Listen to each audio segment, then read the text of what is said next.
Épisode 2, le paradis des chats. Je m'attendais à ce que ma matinée du jeudi soit un peu grillée parce que j'allais être très fatigué. Effectivement, c'était le cas et je me suis réveillé assez tard. Et j'ai décidé d'y aller tranquillement ce jour-là, juste de regarder un petit peu les alentours de mon appart. Et je me suis rendu compte que c'était un appart très très bien situé, proche de la plage, proche de plein de trucs à visiter, plein de restaurants, de bars. Le truc parfait. Merci Amir et Shira de Airbnb. J'avais donc décidé de commencer mon périple tel-avivien vers la plage et de continuer un petit peu vers le sud. Et bon, alors il y a des choses très très belles. La plage est très belle. Il était un peu tard, donc en plus on pouvait voir le soleil se coucher. Mais le littoral pas super intéressant parce que tout ce qu'on peut voir c'est juste des hôtels grand luxe qu'on pourra jamais se payer. Et j'arrive vers un quartier qui s'appelle Neved Sedek. Donc c'est quasiment juste une rue derrière tous ces hôtels grand luxe. Et on trouve des espèces de ruelles de petits villages avec plein de boutiques, plein de restaurants bobos, plein de bars à vin, des choses comme ça. Et c'était assez étrange de trouver ça juste derrière quelque chose de très très euh, contemporain, moderne et un peu froid des hôtels qu'on peut voir sur le long du littoral. De là, je remonte vers mon appartement dès le soir et je m'arrête à un pub irlandais où je rencontre Moshe, un Américain qui vient me voir dès que j'ai commandé ma bière parce qu'il attendait des potes à lui. Et en fait, je passe la soirée avec lui et ses deux potes israélo-américains qui retournaient justement à New York le lendemain. Et ils m'ont bien fait comprendre que les jeudis soirs à Tel Aviv, c'était les soirs où vraiment il fallait sortir dans des bars et s'amuser. Puisque, il faut savoir, ici, le week-end est décalé d'un jour, puisque c'est le vendredi et le samedi, et non pas le samedi et le dimanche comme chez nous. Et en plus, il y a Shabbat qui commence le vendredi soir jusqu'au samedi soir, ce qui veut dire qu'il y a pas mal de choses qui sont fermées. On rigole pas mal, on parle de stand-up new-yorkais, de nos séries préférées, et je réalise un truc, puisque dans ce pub, ils ont un petit peu commencé à parler à tout le monde. Et une question qui revient souvent, c'est d'où est-ce qu'on vient?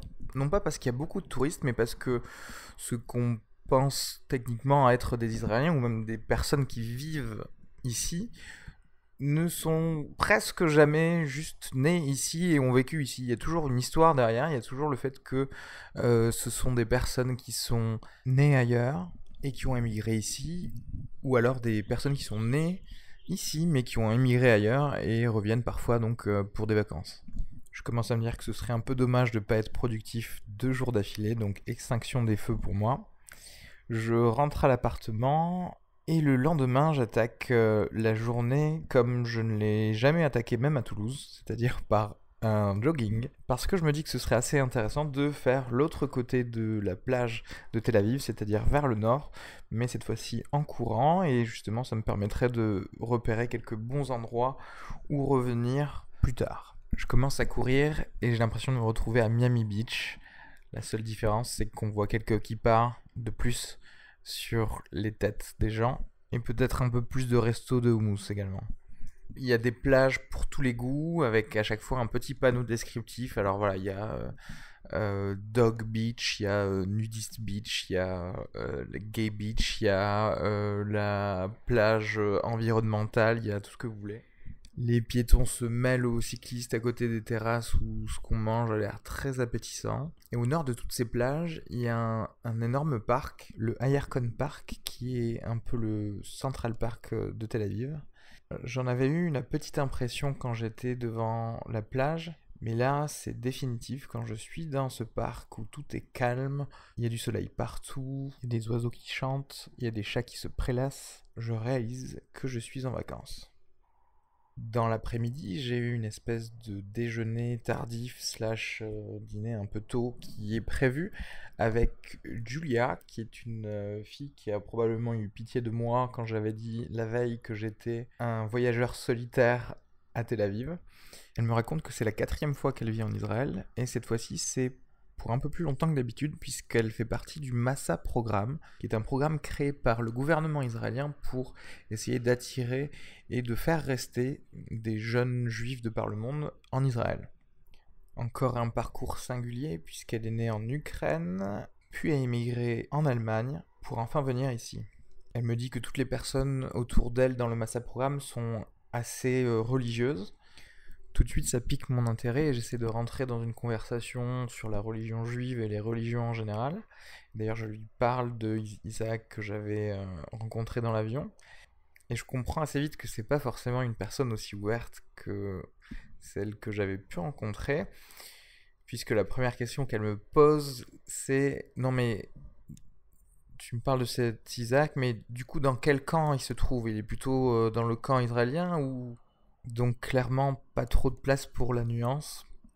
De la même manière, si j'ai voulu savoir ce que c'était pour elle, pour l'État israélien et pour les gens religieux en général, ce que c'était d'être juif, j'ai senti qu'elle n'était pas très encline à rentrer dans ces genres de discussions. J'ai probablement commencé beaucoup trop fort et trop spirituellement avec ma première vraie discussion avec un Israélien.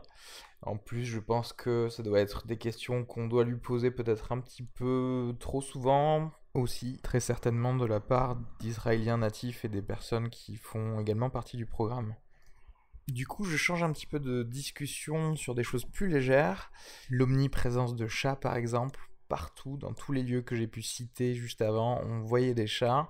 Et j'apprends que les Anglais, dans les années 30, auraient ramené énormément de chats par bateau pour contrer une infestation de rats qu'il y avait eu à cette époque-là.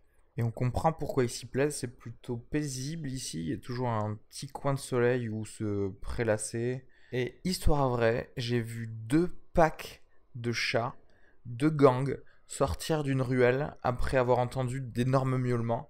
En mode West Side Story, je pense qu'ils ont réglé leurs problèmes et ensuite ils sont partis chacun de leur côté.